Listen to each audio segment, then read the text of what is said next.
Shalom, call hello, Yahweh Hashem Yahushai, Bahashim Kakwadash, double honors to the elder apostles and elder bishops of the GMS, even the elders that came before them, that taught us his truth. Shalom and salutations to all the brothers that push the word in truth and in sincerity, the love tabernacle of David. I want that our listen, learn, and being a pillar of rest, the 144,001 the hopeful elect of Israel. I'm the brother slash elder. Shalom and salutations to you all. This is the World War III Daily Update. And I want to talk a little bit about the war on the American soil, which is part of World War III. All right, you got a bunch of different countries,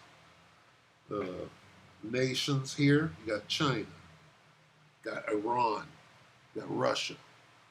You got whole populations of these people that live in the continental 50. What are they going to do during World War III in America? They're going to fight, aren't they? They're going to fight for their nation, maybe. While that's going on, right? What's going on here with the Americans? Anyway, I'm going to read this as 2 Ezra 15 and 30. Also the Carmanians raging in wrath shall go forth as the wild boars of the wood, and with great power shall they come and join battle with them, and shall waste a portion of the land of the Assyrians. Okay.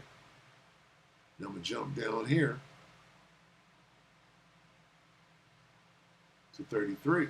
And from the land of the Assyrians shall the enemy besiege them, and consume some of them, and in their host shall be fear, and dread, and strife among their kings. So some battles and the larger war, World War III, will be taking place here as well.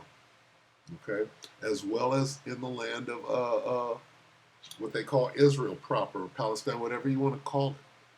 All right, Palestine or Israel, the Israelis and the Americans are in lockstep, right? They're one and the same. Okay, when Babylon the Great goes up in flames, the land of Israel is going to go up in flames at the same time. Okay, the little Satan, the big Satan, they're in lockstep with each other. Anyway, the fight on American soil. All right, this says 3 hours ago, the majority report with Sam Cedar. America is, see, the American soil, the American people are fighting back against what? Trump's Fed. Trump is at war with the rest of the world.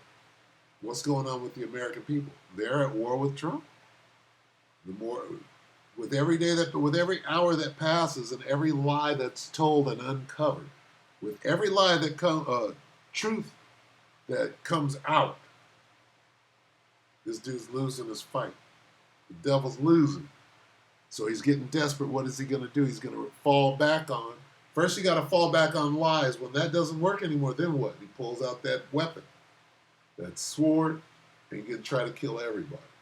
They got the Samson. What does the Samson option mean? Well, when I get caught in all my lies, motherfucker, there's nowhere else to run, I'm going to kill everybody. That's the devil. Take it away. My boy Kyle Kalinske is on. He actually looks up. See, Sam Cedar is the old guard, if you will. And these are the new, up-and-coming, what do they call it? Vape smoking, bruh, hey, it's like that, bruh, you're gonna. I don't know what they call millennials. I don't know what they call these motherfuckers. All right, let's get into this. We're watching, of the many things that were horrific in that bill that passed a week or two ago. What they're doing is they're passing legislation to lock everybody up in concentration camps like they did to the Ammonites in World War II. Right here on the Continental 50, they locked up the Ammonites. They want to do that with everybody. The immigration thing, I think, is going to be the thing that we feel most dramatically. America is at war with Mexico right now. Okay? The Mexicans, right, are here in America. They want their land back, right? Don't get it twisted. Who's on stolen? Whose rules are what? And, see, here's what they say over here. Here's what they say. Now, who's right? Whoever has the biggest gun, right? See, here's what's going on. A fight. The same fight when this land was taken from Mexico. This is the same fight. It all depends on how you see this. If you listen to this devil tell his story, right? He didn't steal the land. It somehow magically belonged to him. And what you see him doing right now, this is what Gad should have did. Oh, well, we got to get these motherfuckers the fuck up out of here. Never let them come in the first place. He's trying to fight for the land that he stole. Make you believe that somehow those that want their land back are in the wrong. Coming, 6 months. I mean, ICE right now has something like, what was the number of employees that work at ICE? And the thing is these fucking devils believe their own lie. They actually believe that somehow the land belongs to them, even though they stole it. They know that. They know they stole it, but they'll say this, oh, we stole it fair and square. I'm like, oh, shit. What the fuck kind of devil are we dealing with? We stole it fair and square. What? Excuse me? I have this here. It is fascinating to see how dramatic this budget, 20,000 employees at ICE right now. They're going to increase the size of ICE by 50%. They are pulling guys who worked in like major crimes unit at ICE, like dealing with, cartels and big drug runners. They're pulling them. So they got an army, right? These are armies. They're sending their armies out on the battlefield to do what? To fight against what they call cartel. These are Mexicans, all right? The Mexican army, they have an army too. They want their land back, right? And they're making a stand for it. That's all. Right? Oh, they're illegals. They got to go to them. No, you're the illegal, and you got to go. What's going on in Mexico right now? In Mexico City? Well, these devils are over there doing what they did to get this land. They're doing the same thing. That's all they know. So stop with the bullshit. Now, to arrest moms or grandmothers. What are you anticipating with this guy? Come on, Kyle. I mean, I'm anticipating what we're seeing now ramped up tenfold. I think that with a budget of like $170 billion, they're not exactly hiding the fact that I think they're going to start very openly and brazenly going after. Start a war. With who? With the Mexicans. This is a war with Mexico. Don't get it twisted. They're squaring off. This is a war about land. Who owns the land? Well, whoever's got the biggest weapon. Only legal immigrants as they already are, but I think American citizens. I mean, Trump has openly said multiple times that we got the homegrowns. We got to get rid of these homegrown. They're a problem. And so we already got a report that about 70 American citizens were deported in Trump's first term.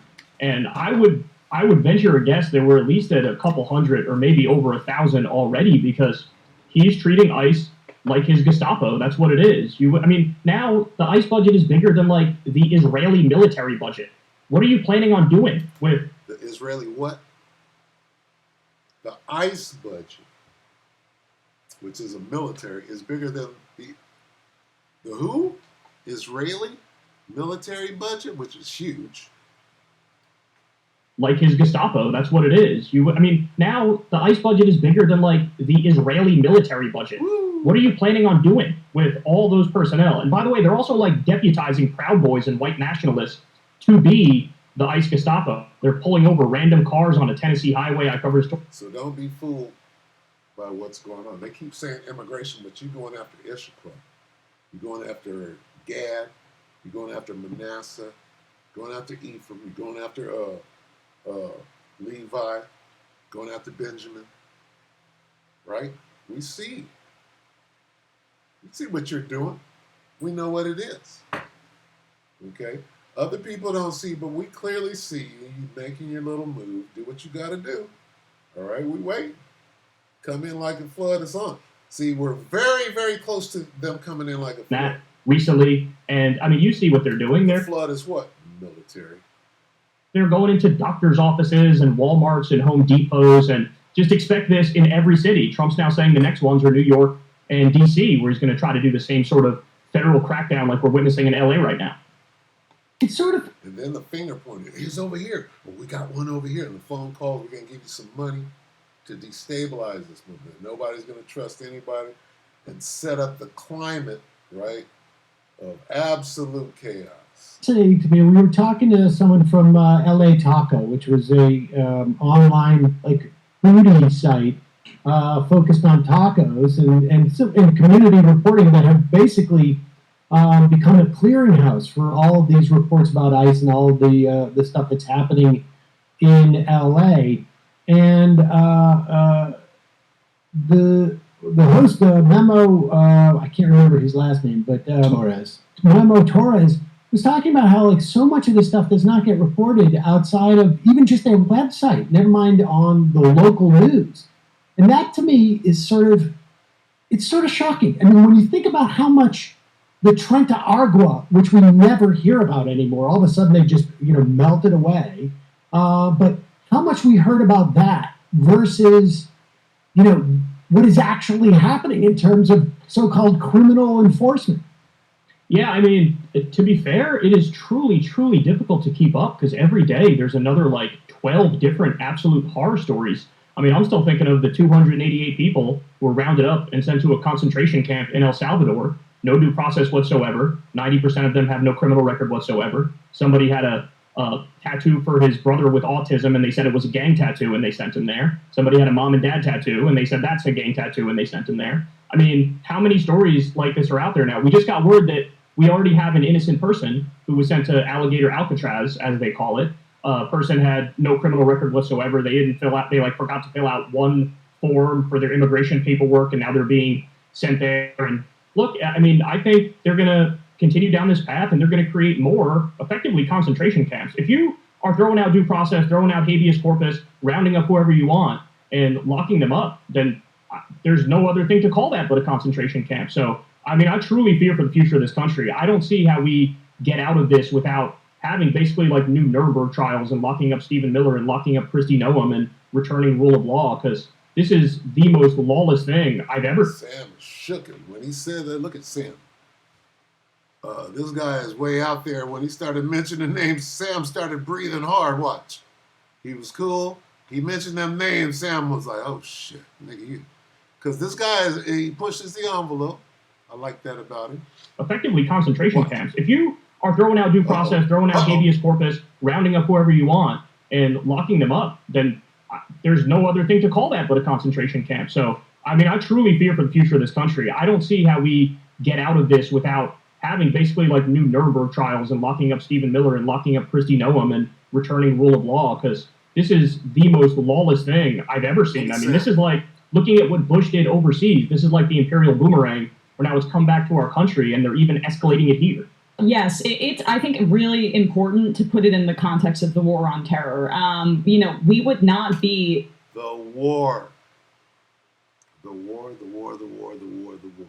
What you're watching is the chickens coming home to roost. There's nothing nobody can do about it. And they're reaching around trying to blame it on whoever they can. Where do you think that blame is coming, nigga? This situation, if well, first of all, ICE was a creation of like the post 9/11 world war on terror kind of expansion. War on. No, this is war on niggas. Who's getting dumped? Who's dying?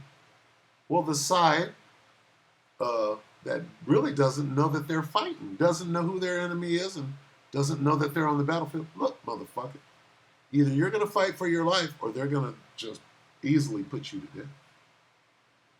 Okay, how do you fight for your life?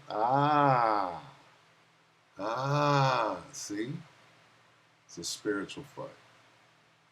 How do you fight for your life? Here's the first thing you do. You learn the name of Yahweh Ba'ashem Yahweh Shai. Learn how to call on it. You develop a relationship with Yahweh Ba'ashem. Here's how you fight. Don't fight their fight. The king of weapons is going to get you. You got to be the king of the spirit. You got to be the king of the spiritual weapon. You got to fight your fight, not theirs. Okay, so stand down, work on your spiritual strength, your spiritual sword, right? Sword of the Spirit. Is there such thing?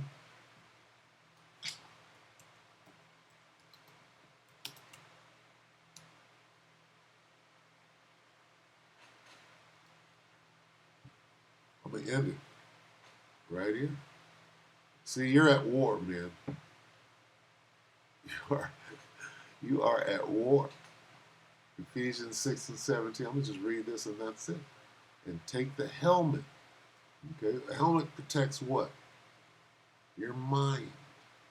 The helmet of salvation of what? This is the whole. This is what everything is about at this point. And take the helmet of salvation and the sword of what? There's your weapon of the Spirit, which is what? The word of the Most High. Going into Yahushua and the whole thing. Well, here's your protection. Here's your fight. Right? Protect your melon.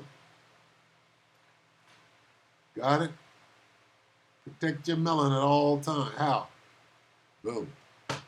With that, we hope the elect will ratify you, brothers and sisters. And you're at war.